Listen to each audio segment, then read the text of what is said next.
Karl-Anthony Towns, averaging fewest points per game since his rookie season.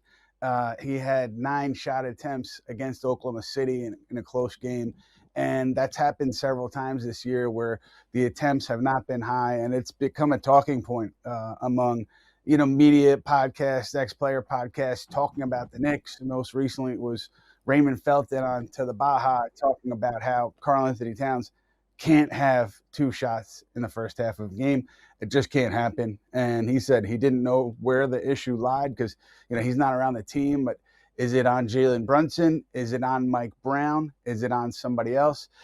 That's what I'm curious to hear from Zach on, and I'm sure we'll have him back here in a minute or two. But, excuse me, this is one of the, to me, the linchpins of where this season is what's Karl-Anthony Towns' role? Is he playing efficiently? Is he a positive? I think he's been a positive on the boards all year long, but you need him offensively to be at his best. And that doesn't mean necessarily a certain amount of shots per game. It means, him getting to the line, him being involved, him at least being a presence that draws the defense out from the paint and help opening things up. And we have Zach back. And Zach, I was just talking about Karl Towns and just what he's done this year and the idea that now he's at 20 points per game, lowest since his rookie year. Do you see Towns' role in this offense as an issue? Is it a hang-up for you? Where are you on Karl and the Knick offense under Mike Brown? Yeah, it would be nice to go like a week or two without an existential crisis about Towns and the fit on offense. Like, this is like the plight of the sweet shooting big man. It was the plight of Chris Bosh. It was the plight of Kevin Love. When you're guarded by the opposing team center and you're an amazing shooter and you have good perimeter players around you, part of your role is going to be to just sort of space the floor. And that's why they've locked into his passing a little bit, like all the cutting they can throw with guys toward the rim, Brunson running off little brush screens from Cat.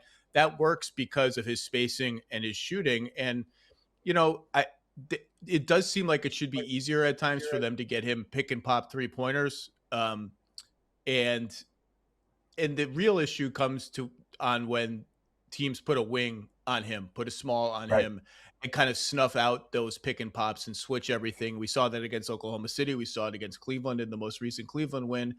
And they kind of get caught between, should we just keep running our offense the way it runs, or do we stop everything and force feed Cat? And if we force feed Cat, does he make the right decisions? Does he take good shots? And it sort of gums up their offense a little bit. Overall, I think he's had a pretty strong last 6 weeks. And there's always just seems to be a flashpoint game, like the Thunder game, even amid a nice streak for him, where it's like, wait, he's only taken 3 shots. We're in the third quarter. Right. And then that alignment where you have Josh Hart on the floor and the big is on Josh Hart, and then Towns has the small. And, we've seen that a lot against the Knicks, dating back to last season, going back to that offense, after January. You look at that Knick offense last year, the numbers were fine, but not great. They saw that in the playoffs, putting a big on Hart and a small on Towns. And we lost Zach, but I'm sure we'll get him back in a moment. Want to get Zach's thoughts on that alignment in particular, because you saw it against Oklahoma City with Alex Caruso.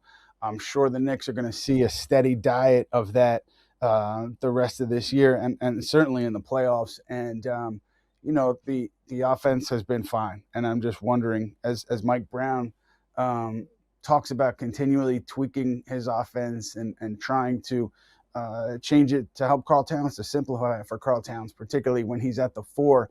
How long can that process last before you settle on what you have and you move forward into the postseason? That's something that I'm curious about. And then obviously with Brown, we'll hit on this also when Zach comes back, the idea that, this is it for him. This is Mike Brown's marking period, so to speak.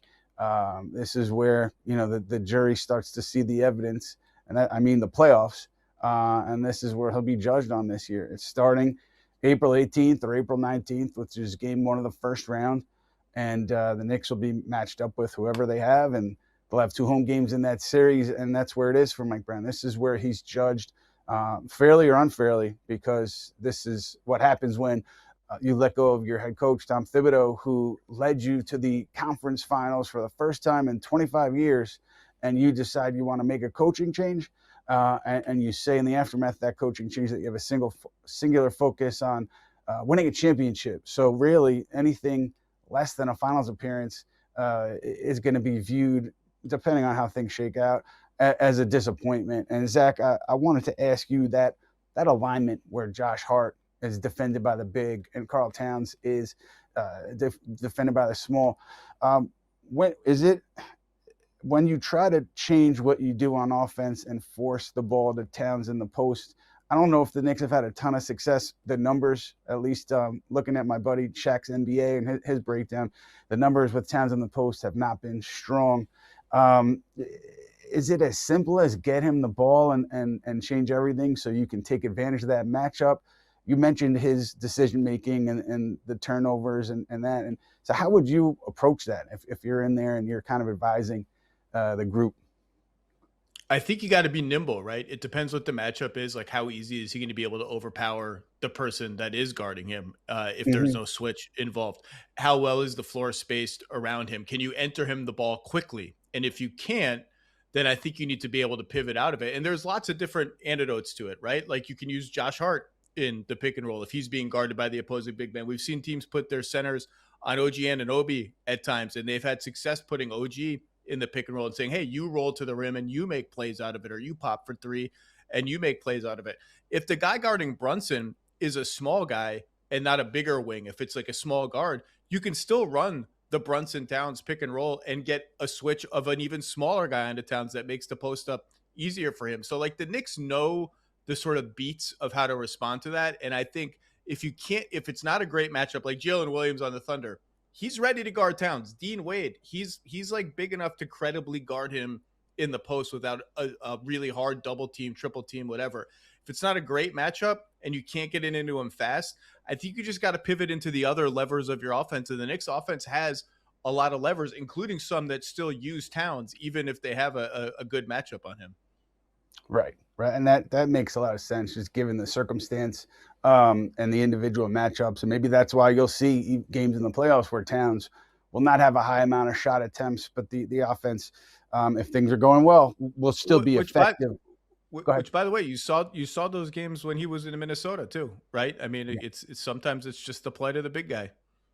Right. And I want to get into Mike Brown a little bit too, but before we pivot from Towns, I mean, defensively, the Knicks have made some changes, right? In late January, they started to funnel the ball to the sideline as opposed to the middle. They made some adjustments to their coverage on the ball, particularly with where the help comes, they said, or they've simplified things there. And my eyes tell me that the defense, particularly from Towns, has been pretty solid. And I don't know if it's since then, but certainly in that time period, it's been I think better than people generally think of him as a defender. I wanted to know from your perspective, Zach, your thoughts on how he's defended within that team concept, maybe particularly post All-Star break. Totally agree. He's been pretty solid. He's always going to have the limitations that he has. He's not going to be a shot blocker. He's not going to be a great rim protector. But what they need from him is, hey, whatever the scheme is, execute it so that we're all on the same page and everyone is pulling in the same direction. And I think they found a pretty good balance, like simplifying what everybody's job is, including his, and sometimes letting him be a little aggressive and instead of letting him and having him be way back in the paint as kind of a sitting duck for a guard who has a big runway. So he'll attack the pick and roll a little higher sometimes. They've been doing more late switching where if the ball handler turns the corner and Cat drags him out to the side, they'll late switch that at the end and let Cat guard a perimeter player. And he's actually always been, I think, better than he's been given credit for at that particular skill. I remember his last year in Minnesota, maybe the year before, when they played Phoenix in the playoffs. He had to guard Durant for like the bulk of a first round playoff series. And people, including me, thought this is going to be a bad matchup for him. And he actually managed pretty well to move his feet in space against Durant. So I think they found like a better balance of scheme for him, and clearly the numbers are reflected. I think fewer shots at the rim since those adjustments that you've mentioned, Ian, is the biggest, I think, statistical change for the Knicks.